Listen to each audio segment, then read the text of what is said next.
The silent hunter of the Vorthic Empire had conquered 17 star systems without losing a single ship.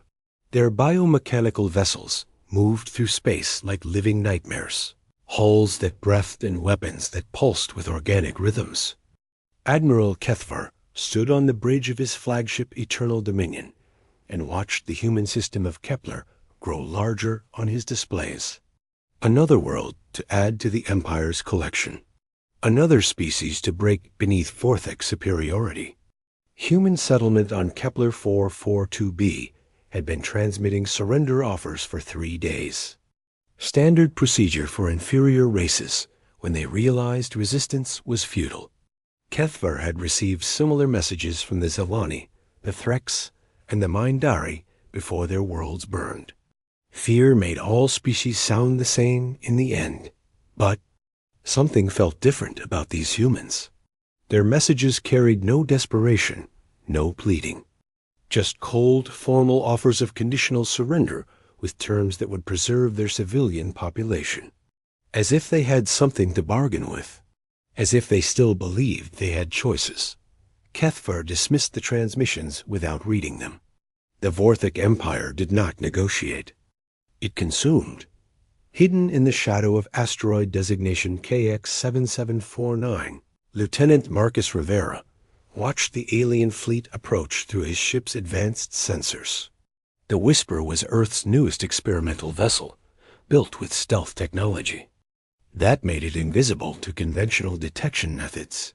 Its hull absorbed energy signatures instead of reflecting them. Its engines ran silent and cold.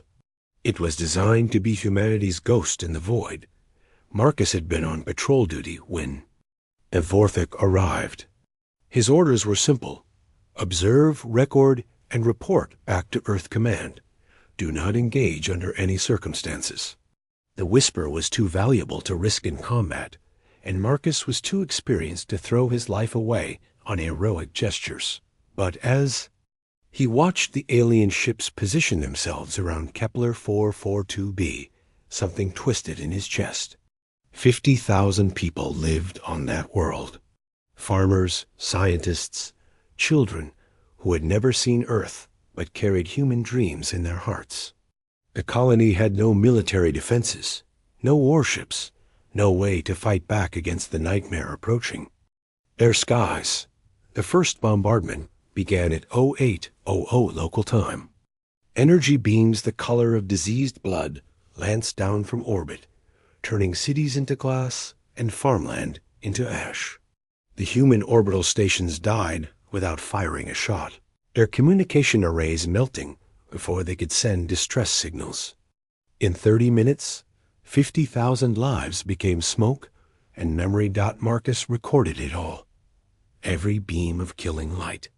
Every silent scream that would never be heard. Every moment of systematic annihilation carried out with the casual efficiency of exterminators clearing vermin from a building. When it was over, the Vorthic fleet regrouped in high orbit. Their bioships pulsed with satisfaction, feeding on the destruction they had caused. Alien crews celebrated another perfect victory, while human ash drifted through the atmosphere below. Marcus stared at his mission. Parameters on the console screen. Observe and report. Do not engage. Return to Earth. With intelligence data. Let Command decide how to respond to this atrocity. He deleted the mission parameters and powered up his weapons. The first Vorthic ship to die was a scout vessel on the outer edge of their formation. Marcus approached from behind, using the planet's magnetic field to mask his energy signature. The alien crew never saw him coming. His quantum torpedoes punched through their biohull like hot knives through flesh. The ship convulsed once and went dark, drifting away from the fleet like a dead whale. Marcus was already gone by the time the other Vorthic vessels realized what had happened. The Whisper slipped back into the asteroid field, its stealth systems, hiding it among the tumbling rocks and metal debris. He monitored alien communications as they searched for their attacker, listening to their confusion and growing anger. Admiral Kethvar studied the tactical display with growing irritation. The destroyed scout ship floated at the edge of sensor range, its bioneural networks severed by some kind of exotic weapon. But there was no trace of the attacker. No energy signatures, no debris trails, no indication of how or where the assault had come from. The human surrender transmissions had stopped after the bombardment. Perhaps their communication equipment had been destroyed along with their cities. But something nagged at the Admiral's enhanced consciousness. The timing of the attack felt wrong. Too coordinated. Too precise. He ordered additional sensor sweeps and doubled the patrol schedules. If an enemy ship was hiding in this system, his forces would find it. Marcus struck again 6 hours later.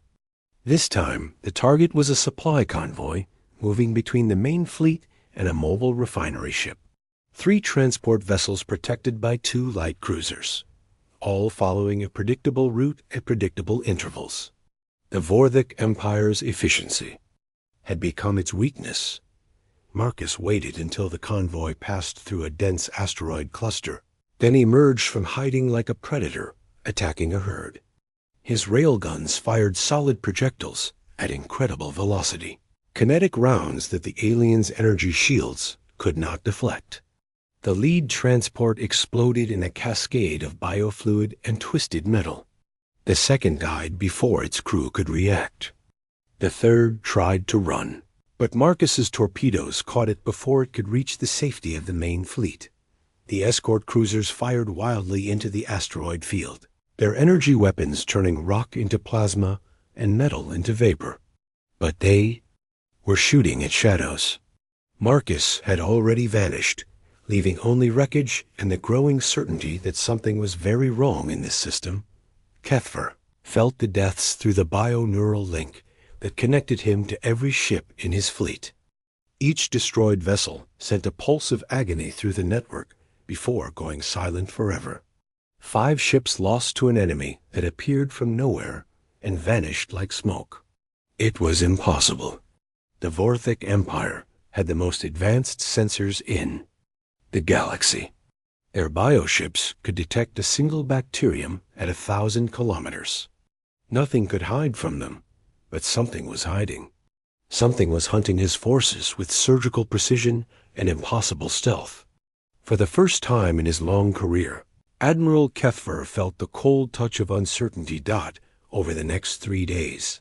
Marcus became a legend that the Vorthik whispered about in their chittering alien language. He struck from the asteroid belt, from the shadow of the gas giants' moons, from the void between stars themselves. His attacks followed no pattern except devastation. Scout ships died in silent explosions. Supply convoys vanished without trace. Patrol squadrons simply stopped. Responding to communications, the aliens began to change their behavior.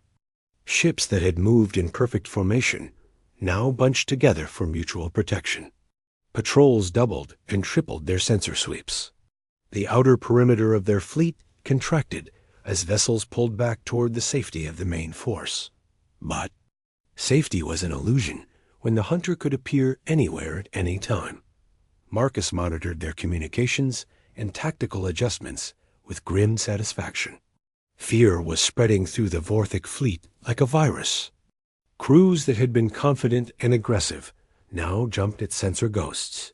Commanders second-guessed their orders. The perfect unity that had made them unstoppable was beginning to crack. He had destroyed 18 alien ships without losing so much as a single armor plate. The Whisper's stealth systems remained undetected, its weapons untested by enemy fire. But Marcus knew this couldn't last forever. The Vorthik were adapting, learning from each attack. Soon they would find a way to detect him, and then the hunt would become mutual. That night, as he drifted silent among the asteroids, Marcus received a priority transmission from Earth Command. The message was brief and desperate. Long range. Sensors had detected the Vorthik fleet preparing to leave the Kepler system. Their next destination was obvious: Earth itself. with its 4 billion inhabitants and orbital defense networks that would last perhaps an hour against such overwhelming force. Asterisk. The transmission ended with new orders. Continue harassment operations. Delay the enemy advance by any means necessary. Reinforcements were en route, but they would not arrive for 2 weeks. 2 weeks to stop an entire alien fleet with a single ship and whatever tricks Marcus could devise. Marcus looked out at the Vorthic formation through his viewports. 300 bioships of various sizes, all pulsing with the same malevolent life. At the center of the fleet, the massive command vessels that coordinated the entire force through their bio-neural networks. He had been picking off stragglers and isolated groups, but the real prize remained untouchable at the heart of the formation. Admiral Kethvar stood before the holographic display in his flagship's command center and stared at the tactical reports. 22 ships destroyed or disabled. No confirmed sightings of the enemy. No wreckage from the attacking vessel. His subordinates spoke in hushed tones about ghost ships and phantom weapons, but Kethvar knew the truth was simpler and more terrifying. Asterisk. Somewhere in this system, a single enemy vessel was systematically dismantling his fleet. The greatest armada in Vorthak history was being stalked by one ship with one crew, and they were losing. The Admiral's bio-enhanced brain processed thousands of variables and tactical possibilities in seconds. The human colonies were destroyed. The primary objective was complete. Logic dictated immediate departure for the next target system before losses became unsustainable. But logic warred with pride in Kethvar's mind. The Vorthak Empire had never retreated from an inferior enemy. Their reputation for invincibility was built on absolute victory in every engagement. To flee from a single human ship would be to admit weakness, and weakness was the one thing the Empire could not afford to show. He made his decision. The fleet would remain in the Kepler system until the Phantom Hunter was found and destroyed. Only then would they proceed to Earth. Marcus received the intelligence update 12 hours later. The Vorthic fleet had canceled their departure and was spreading out through the system in a massive search pattern. They were hunting him now with the same methodical efficiency they had used to destroy the human colony. He checked his ammunition reserves and power levels. Enough for perhaps 6 more attacks before he would have to retreat to the outer system and find some way to rearm. The aliens outnumbered him 300 to 1, and they were no longer making the mistakes that had allowed his early successes. But Marcus had learned something important during his days as a ghost in the void. Fear was contagious among the Vorthak. Their bio-neural network that made them so perfectly coordinated also made them vulnerable to psychological warfare. Every ship that died sent a pulse of terror through the entire fleet. Every attack that came from nowhere eroded their confidence a little more.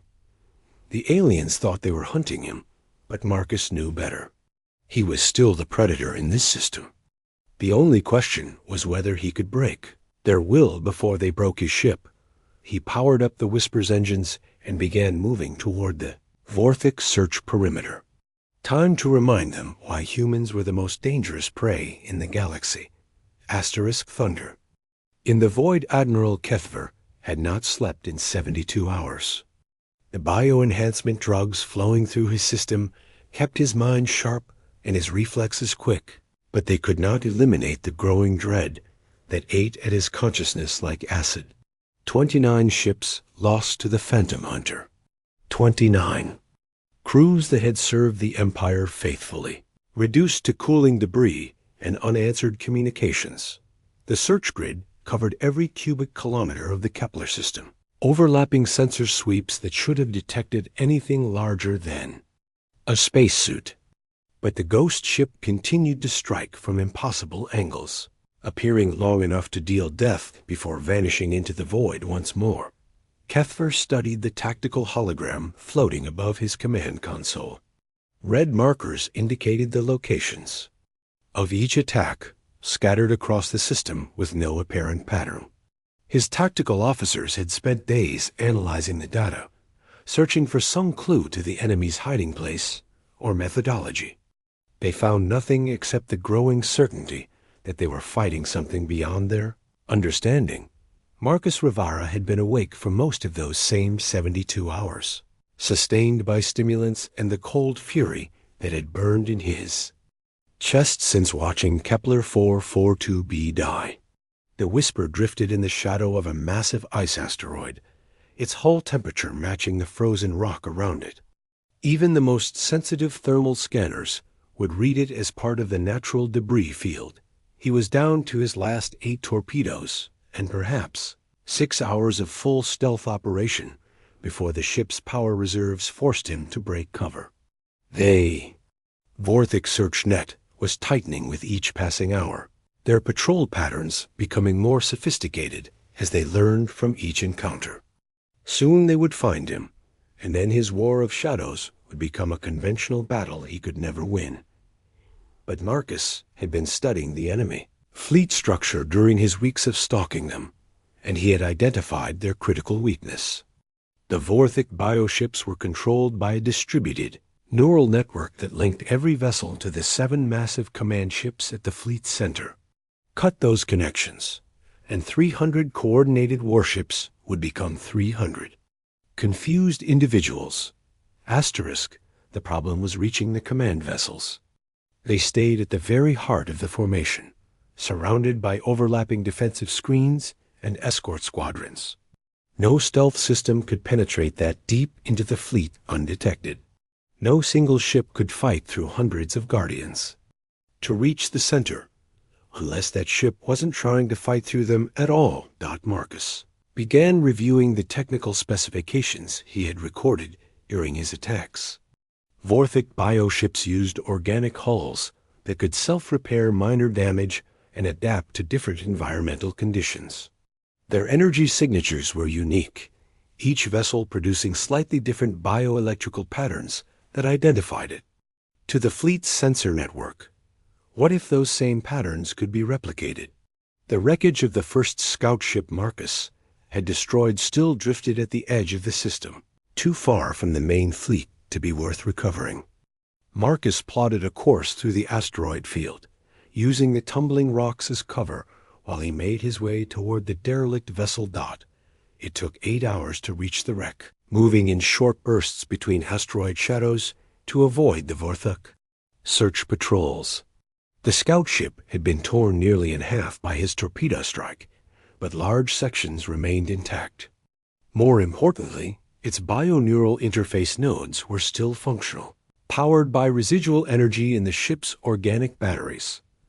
Marcus used the Whisper's manipulator arms to extract several interface modules from the alien wreck, along with samples of the biohull material that generated the ship's unique energy signature.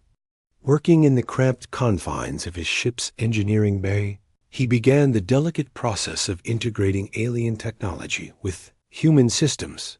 The bioneural interfaces were designed to connect directly to Vorthic brain tissue, but Marcus had studied enough alien technology to understand the basic principles.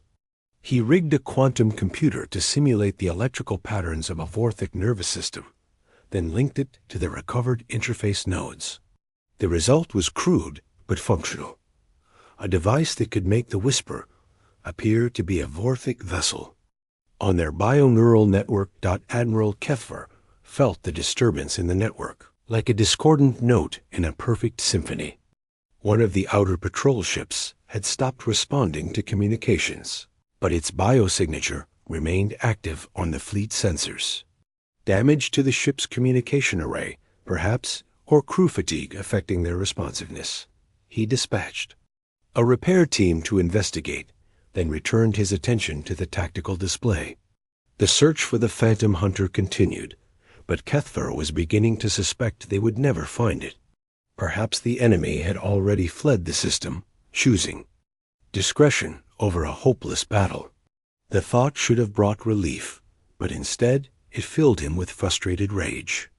29 ships destroyed, and the killer would escape to spread tales of Vorthic weakness throughout the galaxy. Asterisk. The Whisper moved through the Vorthic formation like a shark among sleeping whales.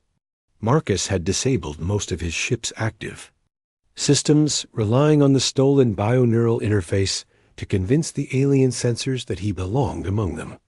His heart hammered against his ribs as massive bioships drifted past his viewports, their hulls pulsing with alien life and bristling with enough weapons to vaporize a small moon. But the disguise held.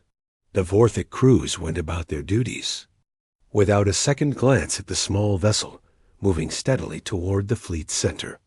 On their sensors, Marcus appeared to be scout ship designation KX-445, returning from patrol duty with nothing to report. The command ships grew larger as Marcus approached the formation's heart. 7 massive vessels, each one a living fortress.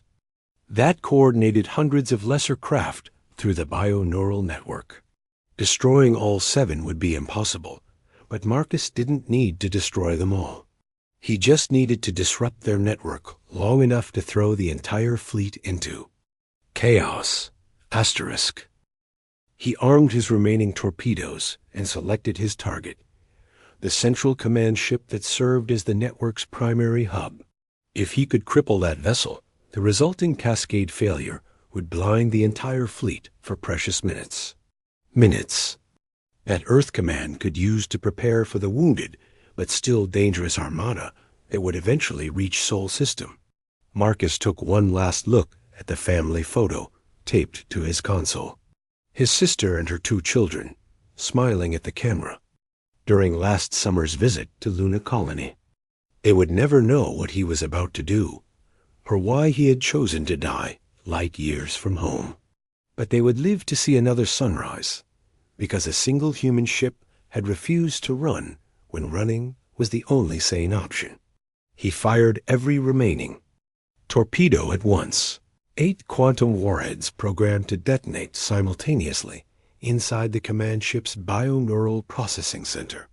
Then he triggered the Whisper's self-destruct sequence and watched the warheads streak toward their target. The command ship's defensive systems reacted instantly, energy barriers flaring to life around the massive vessel. But the torpedoes had been fired from point-blank range, and Marcus had spent days studying the aliens' defensive patterns. 6 of the 8 warheads made it through the barriers before detonating in a cascade of quantum fire. The bioneural hub died in a burst of disrupted energy that rippled through the entire Vorthic fleet. 300 ships suddenly found themselves deaf and blind, their perfect coordination replaced by confusion and panic. Some vessels fired at their own escorts, mistaking them for enemies in the chaos. Others began accelerating in random directions, their crews unable to distinguish friend from foe. Admiral Kethfor felt his flagship shudder as the network collapse sent feedback pulses through every bioneural interface in the fleet. Emergency systems screamed warnings in his ears, while damage reports flooded in from across the armada. But above the chaos, one signal came through clear and strong. The energy signature of the Phantom Hunter, finally revealed as it died in the heart of his formation. A single human ship, one vessel with one crew, hidden among his forces and striking at the very core of their strength. In his final moments, Marcus Rivera had accomplished what entire fleets could not. He had broken the myth of Vorthic invincibility. The Whisper vanished in a ball of contained fusion, taking its pilot and its secrets into the dark between stars. But the damage was done. The Vorthic fleet linked out of the Kepler system 3 days later, its perfect formations replaced by defensive clusters of confused and demoralized ships. When they finally reached Earth, the human defense fleet was waiting for them. 2 weeks of preparation time, purchased with the sacrifice of 1 man and 1 ship, had allowed Earth Command to position their forces perfectly. The battle was still desperate and costly, but the Vorthic were no longer the unstoppable force they had been. Fear and uncertainty had replaced their absolute confidence. and human determination proved stronger than alien technology. The Vorthic Empire never recovered from the Battle of Earth. Word of their defeat spread across the galaxy, inspiring other species to resist their expansion. Within 5 years, the Empire had collapsed into warring factions, their dream of galactic domination shattered by the memory of a single human pilot who had refused to run when running was the only option. Historians would later call it the Battle of Kepler, though no human forces were officially present in that system during the conflict.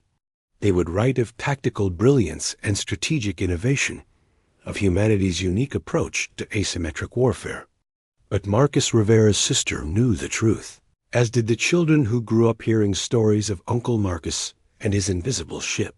Sometimes the greatest victories come not from armies or fleets, but from individuals who choose to stand and fight when standing seems impossible. In the vast silence of space, one human voice had whispered defiance and found that whispers, amplified by courage and sacrifice, could become thunder that shook the foundations of empires. The galaxy learned a new truth that day. Humans don't break under pressure. They become pressure, focused and directed at the heart of their enemy's strength. And when they choose to fight, the universe itself holds its breath to see what impossible thing they will accomplish next.